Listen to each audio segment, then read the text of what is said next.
Olá, meus amigos e amigas, tudo bem com vocês? Como vocês estão? É um privilégio e uma honra muito grande gravar aqui para vocês mais uma vez.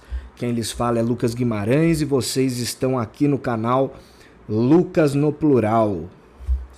Olha, minha gente, a conversa de hoje é relativamente muito curta. O título é autoexplicativo. O agro não dá, o agro vende. Poxa, Lucas, por que desse tema, né? Olha, eu tenho visto na internet muito mais até do que eu gostaria. Eu não fico procurando essas coisas, até porque tenho a minha filosofia de vida e tenho meus entendimentos sobre a sociedade capitalista brasileira, certo? Eu vejo essa turma do agro aí falando, nós damos isso, nós damos aquilo, o agro dá café, o agro dá carne, o agro dá soja, o agro dá o etanol com a cana de açúcar, dá isso, dá aquilo, dá aquilo, dá aquilo. Gente, vamos lá. Se o agro dá alguma coisa, por que a gente paga para ter o etanol no tanque do nosso carro? Por que a gente paga açougue? Por que o café, o preço oscila tanto? Eu nunca presenciei na minha vida, nenhum agropecuarista batendo aqui na porta de casa para dar 1 quilo de carne para a gente comer. Eu nunca presenciei um dono de fazenda de café vindo aqui na porta de casa dar 1 quilo de café para a gente. Ou para ninguém. Eu vejo muitas vezes esse povo chorar na internet que tá difícil. Se tá difícil para quem ganha 1, 2 milhões, 100 milhões, 500 milhões, imagina para quem vive de salário mínimo, né? O Lula falou uma coisa no tempo da campanha muito interessante, muito verdadeira. Falou, o patrão é capaz de gastar um salário mínimo tomando uísque, mas ele não é capaz de pagar um salário digno para o funcionário dele. O agro do Brasil chora muito. Chora quase no mesmo nível do lucro deles, do ganho deles. Bom, nós brasileiros aqui já percebemos uma coisa muito interessante. Não tinha aquela frase, o agro é tech, o agro é pop, o agro é tudo, tudo. Agora, depois da tentativa de golpe do 8 de janeiro, mudou essa frase. Vocês sabiam? Se não sabia, vocês vão saber agora. O agro é tech, o agro é pop, o agro é golpe. É golpe. Quem é que patrocinou essa palhaçada? Empresários, os patrões que choram tanto, e agronegócio e parceiros e companhia limitada aí da elite brasileira. Então, eu quero lembrar a vocês uma coisa, nessa esteira que nós estamos aqui. Lá no tempo da escravidão, aqui no Brasil, teve escravidão. Lembra da aula de história, né? Tempo da escravidão do Brasil. Quem é que escravizava o negro? Quem é que escravizava? O agro da época. Não era o pobre. Era o agro. Fazendas de café. Fazendas de cana-de-açúcar e afins. Esses tempos atrás, eu tô falando isso porque teve um cantor aí famoso, que eu não vou citar o nome, mas se você der um Google, você vai achar fácil, que na sua fazenda foi encontrado trabalho análogo à escravidão. O cara tem não sei quantas Ferraris, o cara tem não sei quantas fazendas e a turma não tinha um banheiro para fazer suas necessidades, não tinha uma cama digna para dormir nas casas nas casas de trabalhadores lá, não tinha uma casa decente, não tinha o mínimo de dignidade para a turma trabalhar em cima da fazenda dele. Depois ele alegou que ele arrendou para um cara e o cara deixou a coisa correr frouxa, mas poxa, ele não podia dar uma olhada lá, ele já foi pobre, catava tomate em Goiás. Não estou julgando a vida profissional nem a vida pessoal dele, mas ele tinha que analisar isso. Quantos e quantos até hoje não estão no trabalho análogo à escravidão para servir o agro? Estou demonizando o agro? Não.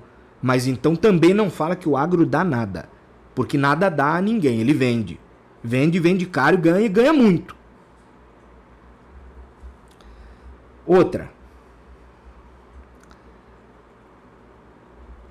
64. Tempo da ditadura cívico-militar.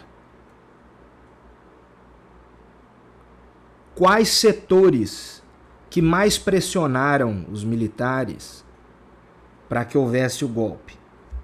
Igreja Católica, sociedade civil organizada, mas, além desses dois, empresários, a elite capitalista mesmo, a elite burguesa, de fato mesmo, no duro, e o agro. Olha que interessante o paralelo com o 8 de janeiro e a ditadura de 64. Né? A hora que eles acham que a democracia está indo para um caminho muito progressista ou para um caminho que pode beneficiar aí o preto, o pobre, as classes dominadas, as classes que não podem nada enquanto eles podem tudo, opa, vamos dar um golpe. Perdeu a eleição, vamos dar o golpe. Ah, não sei o que, a turma, a mão de obra tá pedindo aqui, reclamando de dignidade, tá querendo melhores salários, tá isso, sei que, não, vamos demitir, não, vamos dar um jeito aqui, vamos fazer alguma manobra, né? Engraçado também que 64 foi o João Goulart, né, presidente, falar em reforma agrária, falar em ajudar os pequenos proprietários, falar em acabar com o latifúndio.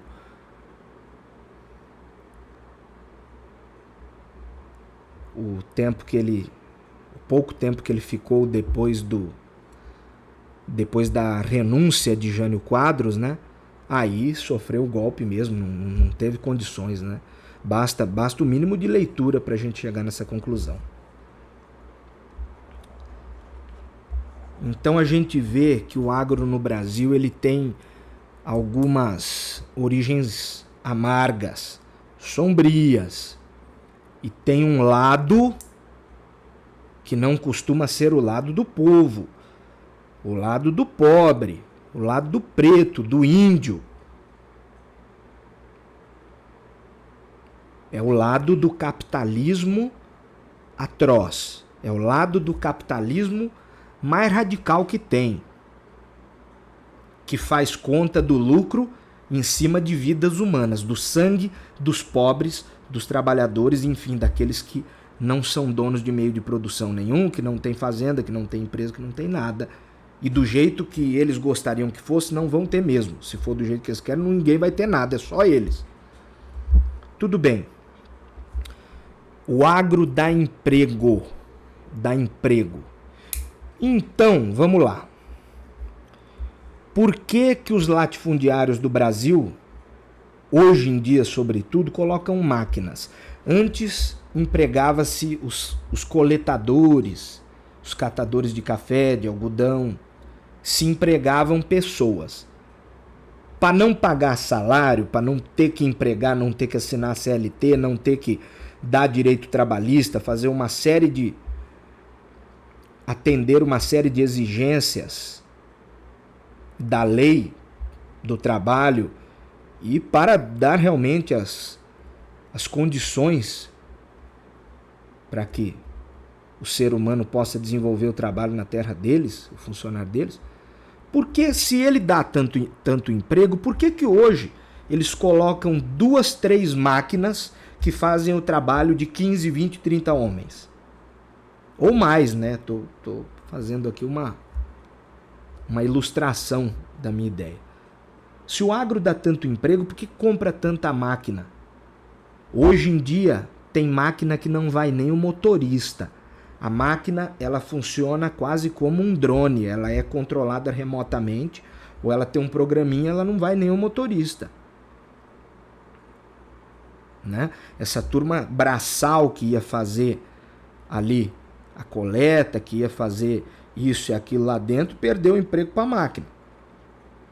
Ou seja, como disse o Pedro Cardoso tempos atrás, a elite é capaz de pagar milhões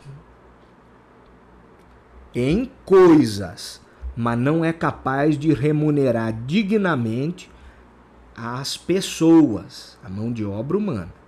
Isso vale aqui para esse caso, aqui como cai como uma luva aqui para o raciocínio que nós estamos construindo. Olha, eu gostaria de dizer o seguinte, tá bom? Eu tenho o máximo respeito pelo ganha-pão das pessoas. Tenho o máximo respeito. Mas aqui eu não estou falando de gente que ganha para comer. Gente que ganha para pagar IPTU de uma casa, IPVA de um carro. E que está buscando comprar um telefone celular bom. Eu estou falando de gente que tem milhares e milhares de hectares de terra, milhares de cabeças de gado, milhares de um monte de coisa e só faz aumentar a miséria no mundo para aumentar o lucro.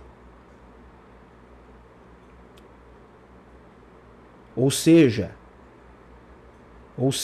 se eu não me engano, Vitor Hugo quem disse: o paraíso dos ricos é construído em cima do inferno dos pobres.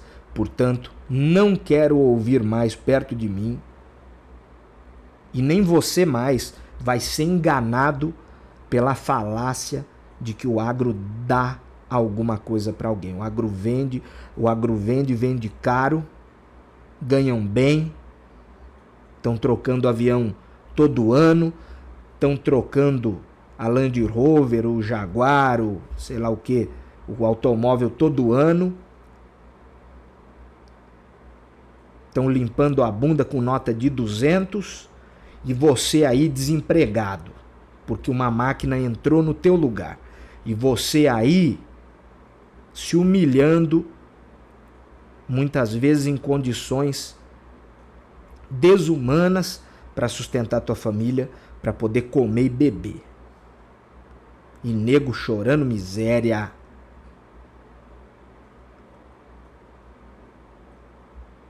Em cima da tua desgraça. A miséria do rico é não gastar, a miséria do pobre é passar fome, morar na rua e não ter literalmente nada. Bom, a conversa de hoje é essa. Nós vamos subir o tom aqui no canal. Eu terei com vocês certas conversas que eu costumo ter com amigos próximos meus, porque 2026 está aí. Eu tenho minhas filosofias de vida e minhas filosofias políticas. Tenho lado e vou explicar por que eu tenho lado. Tá bom? Beijo no coração e até amanhã, se Deus quiser. Muito obrigado.